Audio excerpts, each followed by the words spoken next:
So now we've got to a position where we need to start using view models and injecting services and doing some binding. So to start with, we probably won't do any UI in this lesson. There's going to be quite a lot of view model stuff, but I'll explain what we are thinking we're going to do and why we're making the view models for what purpose, so you can try and visualize as we go what this is for. So we'll start with making the view model for this menu we've been working on. So the view model will need to contain a string for what's shown here. That string should also be linked to whatever we end up selecting in this drop down here.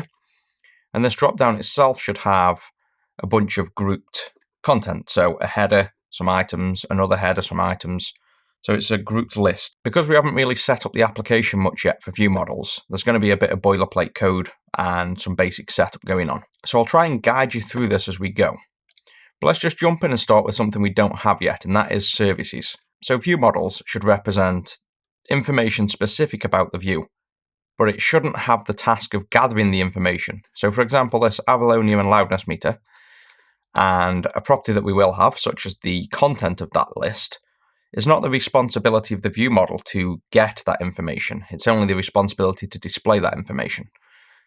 So when we want to split those responsibilities, we want to use services. You can call them whatever you like, but they're basically another class that handles fetching the data that we need. So for that, let's just make a new folder in here and call it services. And to keep things simple, I'm just going to make one giant monolithic service for now until we feel we need to split it down. There's no point making lots of microservices at the start when we haven't really finished or fleshed out the first version of the application. So for this, we're just going to call it, considering it's like an audio application, I'm just going to call this an audio interface service. And it will be an interface. And then in here, we're going to have one requirement at the moment, which is going to be to get the channel configurations list. So we will do a task, because eventually this may be fetched from a database or something that requires asynchronous data fetching. And we'll make it a list of a channel configuration item, let's call it. And we don't have these yet. We'll make them in a moment. And let's just call this will be a method. We'll call it get channel configuration, channel configurations, I guess, and async. Fetch the channel configurations. And that will do for now. We'll need to make this channel configuration item. And if we look at the Julian loudness meter, that will effectively be these: stereo, mono, different things. And for this item, it's just really going to be a core item of the application. We don't really have any breakdown yet. We don't have a core repository. Everything's in one place. So I'm just going to make another folder for now. And we'll just call this data models. And this is really, could be split when the application grows. But again, for now, there's no point splitting the application into loads of different micro classes and projects when we don't currently need it. We will want one called channel configuration item. And this will be an item, and it should really be immutable. We don't need to change the information, so it just means you don't change it. So this will be information about a channel configuration. And because we want this to be immutable, this is just a class that we don't want to change. We could do the current way of doing a class, which is the long-winded way, and do like public string, group, a getter, and an initializer. So it can only be set on initialization to make it immutable. And this is going to be, yep. So Rider's currently got a bug that's been around for a good while, a good 2 years yet. They don't seem to have fixed. Whenever you're using C# 9's init keyword, it should find it from the system component models, the system runtime compiler services assembly. And it just doesn't. It's just a bug basically that's in a few frameworks and a few IDEs in order to use the C# init. I don't think it has this bug in Visual Studio anymore, but Rider looks like it's got the bug. So just to fix this, so we can show you doing an init, let's make another class, and I guess this one really is temporary fixes. And we'll add another class. And to fix this, it's a well-known thing. If you just Google this effective error, it's always the same problem. So I'm pretty sure this is going to fix it. What we'll do this is external init. And in here, we would want the namespace to be system.runtime.compiler-services. And in there, we just need an internal class. And all we're doing is mimicking the class that it can't seem to find. I think it's static as well. And it's called is external init.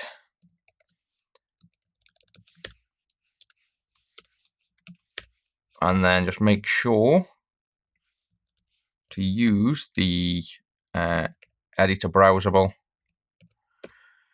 flag and just set it to never. We don't want to be browsing into this fake class.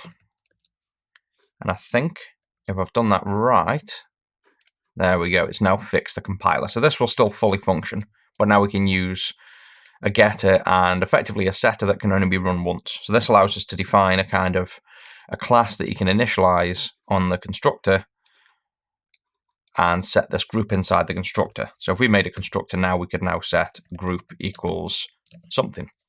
But if we did another function, say public void a bracket type, and we tried to set group again, it would fail. So that's the point of an init. It allows us to have a property, but one that's actually read-only in essence, because you can't really do read-only on here. You see, properties can't be read-only. So it's a way of making a property read-only. And the whole point we're doing this is just, again, for more correct definitions of our classes. So instead of just making this a class that's mutable, which means it can be changed, if we make it this way with inits, it's effectively an immutable object, meaning once you create this item, the contents of the entire item can't be changed. So this item is going to represent one of these items in here.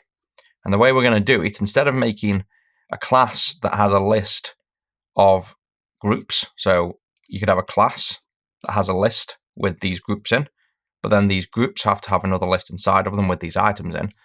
Instead of doubling up on data content, we can simply make a flat object which has the group, the long text, and the short text. And that would be the group, which is the group it's under, the header, the long text, which we see here, and when we select them, the short text that shows on the button, so that you don't see all this. So that's the goal of this class. Now, instead of doing all this, we can use another way of doing it, which I believe is a shorthand that you can do like this, and it's just a new C# feature that allows us to shorthand a group. And if we change this class to a record is a new C# type that allows us to effectively have this compile to a class with read-only properties by doing this shorthand. There's a whole load more things that record does, but you can think of record for the most part like an immutable class with properties on. So for this, we'll just use the record. I'll cover, if you want me to cover kind of things like C# keywords like record and new features in the language, perhaps that can be their own little videos and topics, just let me know. But for now, just think of a record mostly similar to what I've just written here. So similar to this.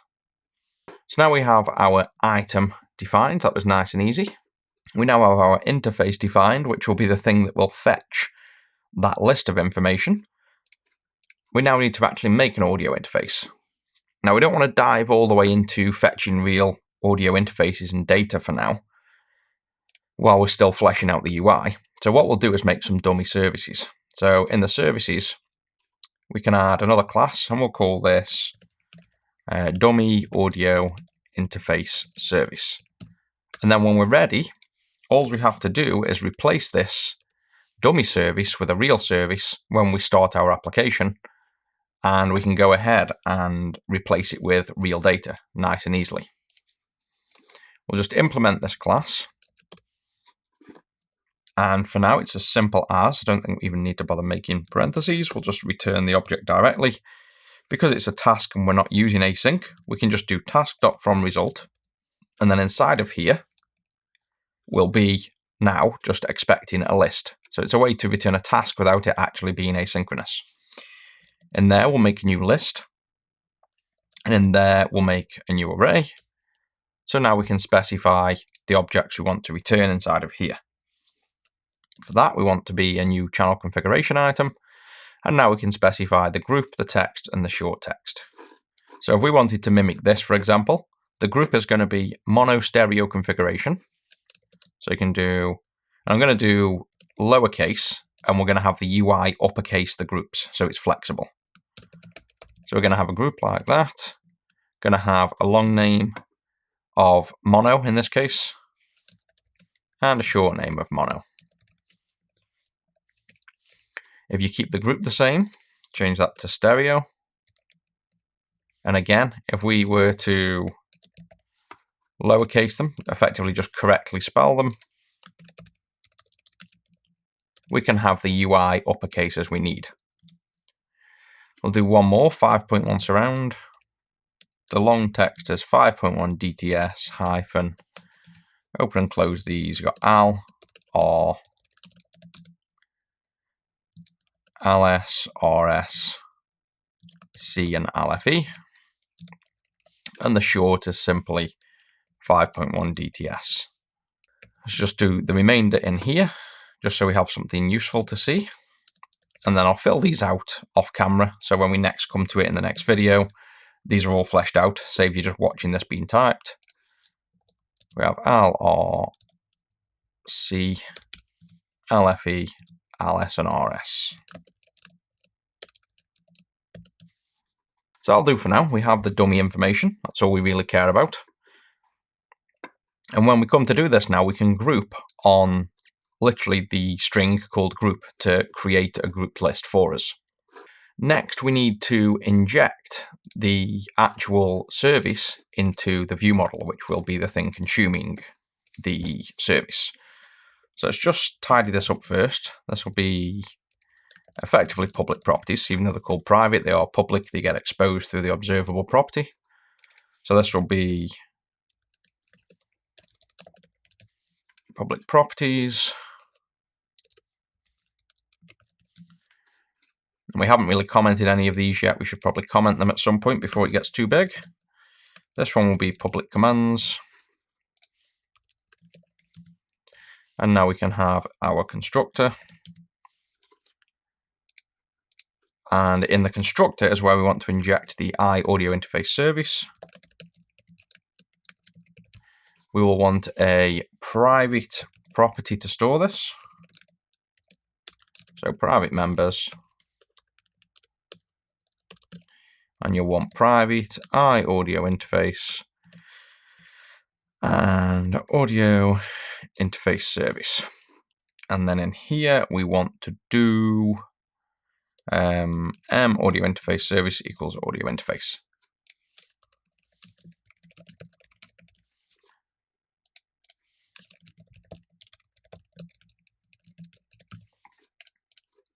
So now we have our constructor.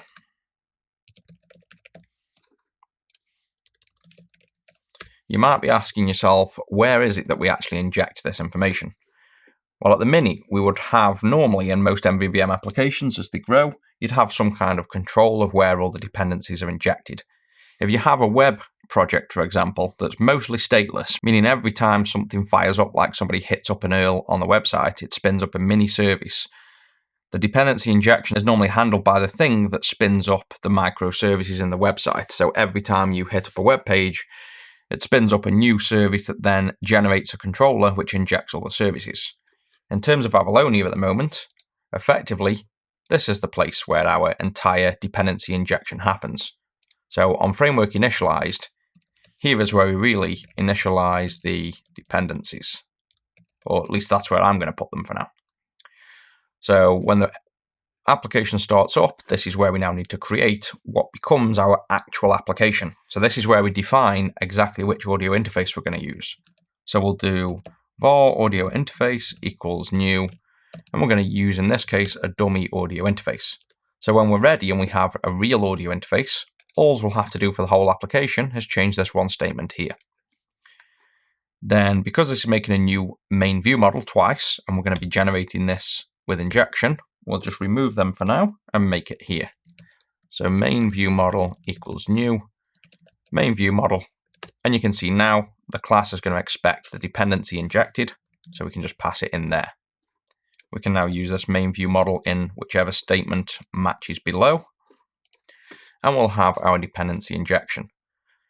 There's one place this is going to cause an issue. Once you start doing dependency injection into view models that you are using for your interface, what will happen now, I presume, is this is going to complain right here. So there's no default constructor. So it's still going to show, but anything we have in the view model, and because we're not using much of it at the minute, you're not seeing anything. But for example, the click now doesn't work because the click is on the main view model and we no longer have a default constructor. So a quick way around that is to make another constructor that doesn't have to have any input. And in this instance, we're going to have to specify here as a kind of double what we want to see when we don't specify the required services. So in this instance, it's nice and easy. We'll just inject the dummy interface. So we have two instances to replace.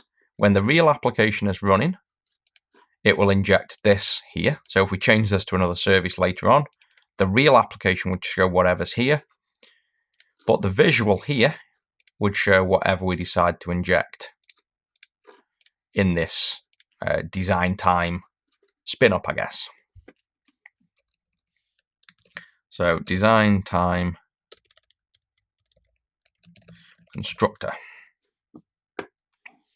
And we just have to obey the fact that we don't want to be using this outside of design time.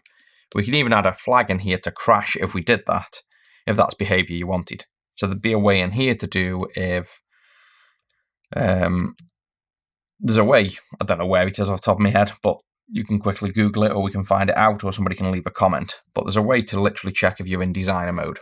And we could say in here, if we are not in designer mode, throw an error. But for now, I'm just going to simply honor the fact that I'm going to use the proper constructor here when I need to. So with that said, this should now work again and not complain. And I presume our button click works again. Yeah, and there we go. So we've not lost any functionality yet. We've added an audio interface that we can now access in the main view model. And it's now time to actually get some information and do something with it. So we want to get that list of configurations and get it ready for displaying. So let's start with the main thing, which is the actual list itself. So for that, we will want a private, and we're going to use an observable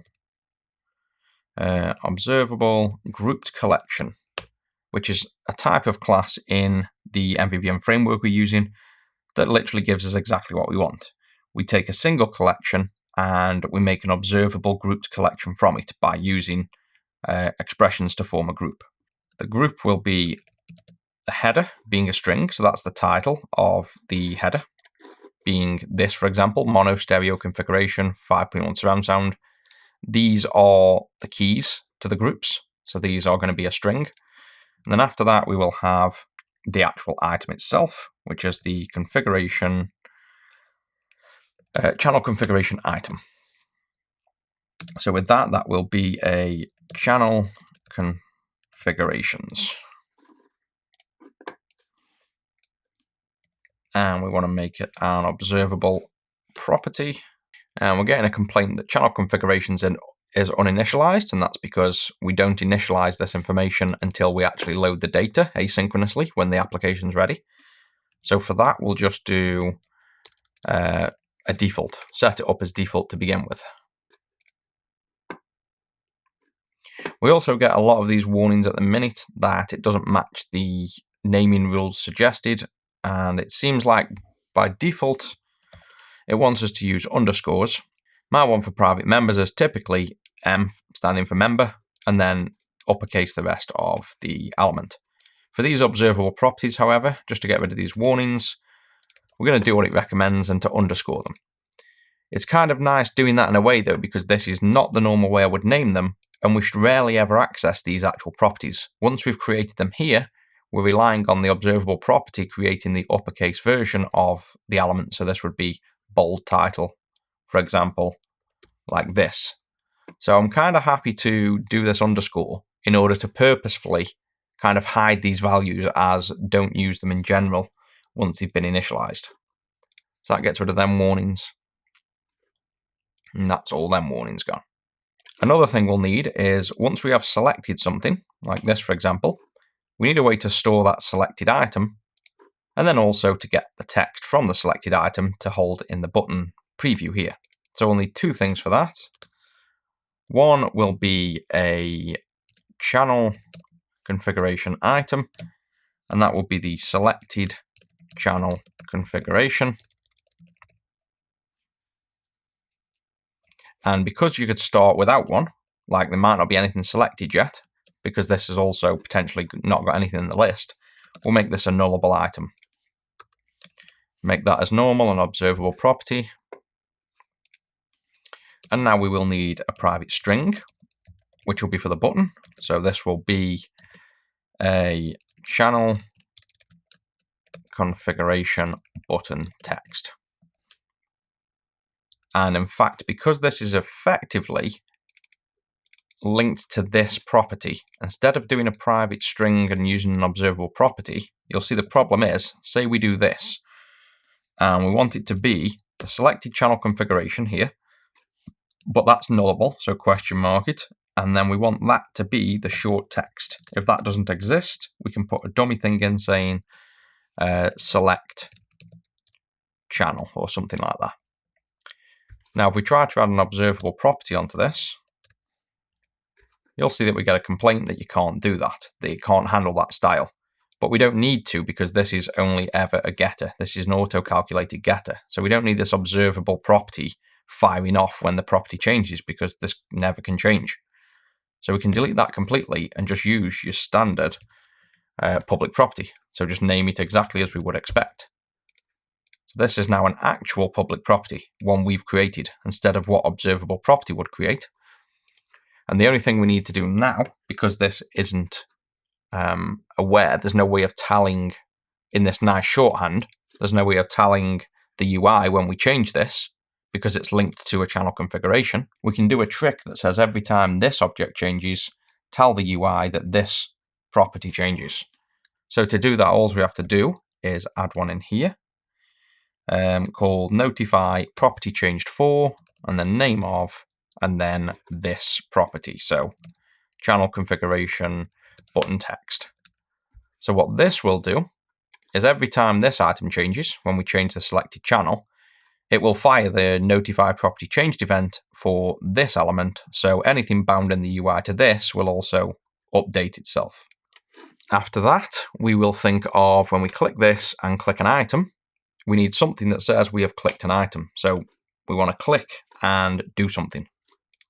So for that, we're going to need a command, and we will have, similar to this command, a private void channel configuration item pressed.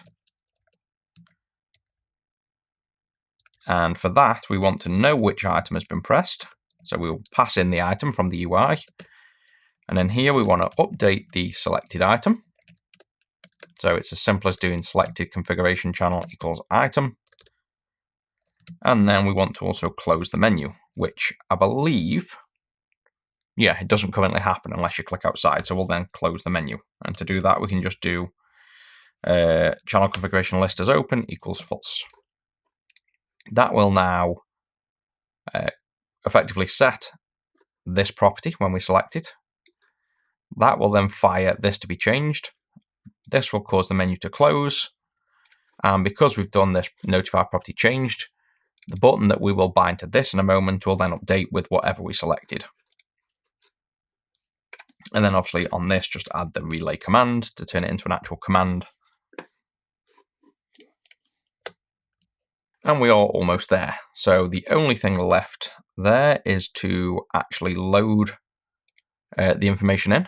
So for this, we will have public methods, which I don't think we need. In fact, why don't we make it a command?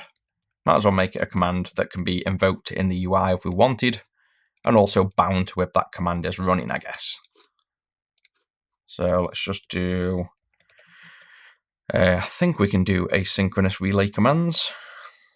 private async task load settings async. And can we turn that into a relay command? And in the load now, we want to get the configurations. So channel configurations equals, and now we can use the audio interface that we've injected to invoke that method. And we can await that method. And now we should get whatever, at the moment, this returns.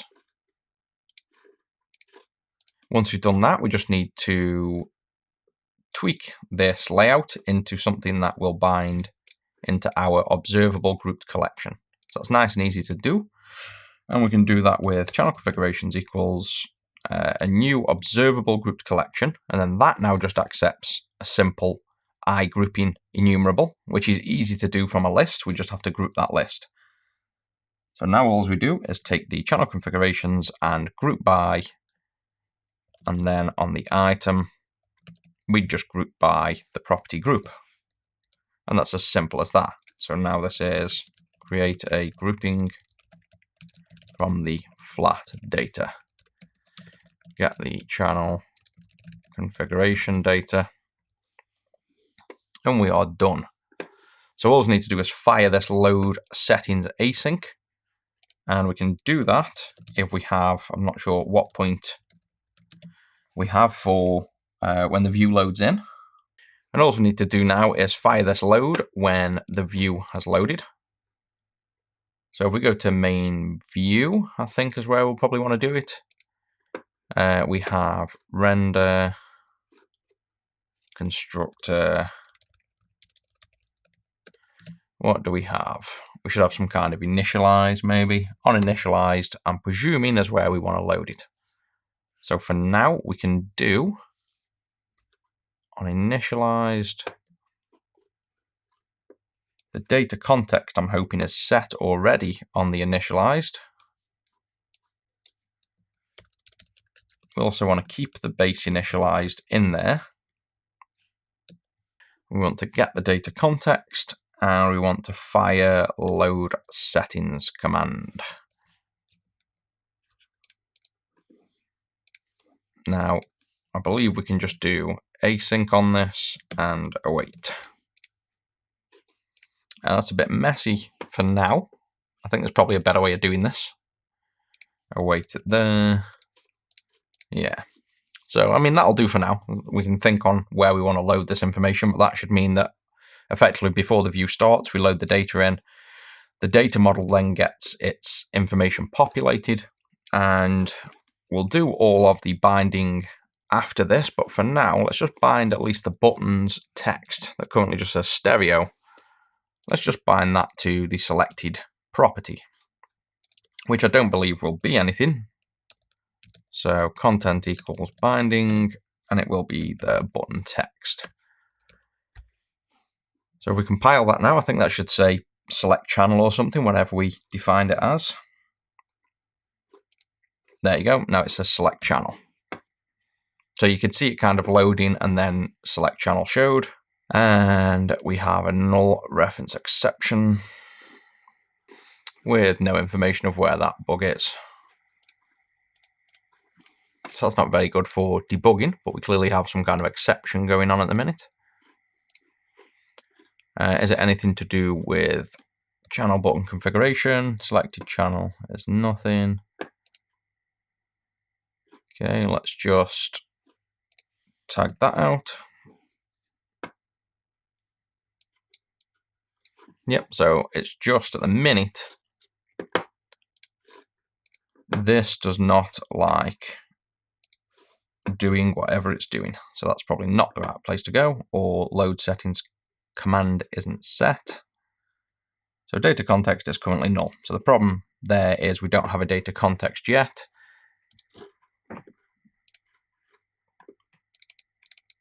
And we can also tab into here, I guess. So this is on framework initialization complete.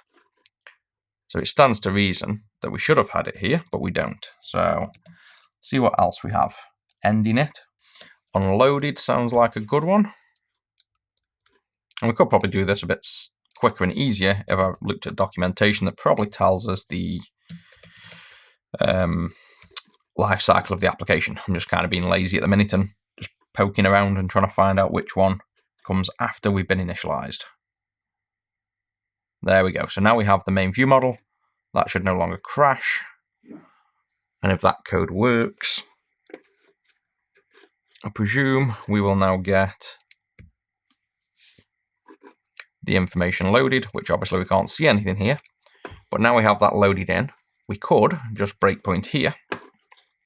And let's see if the data context gets filled with the information.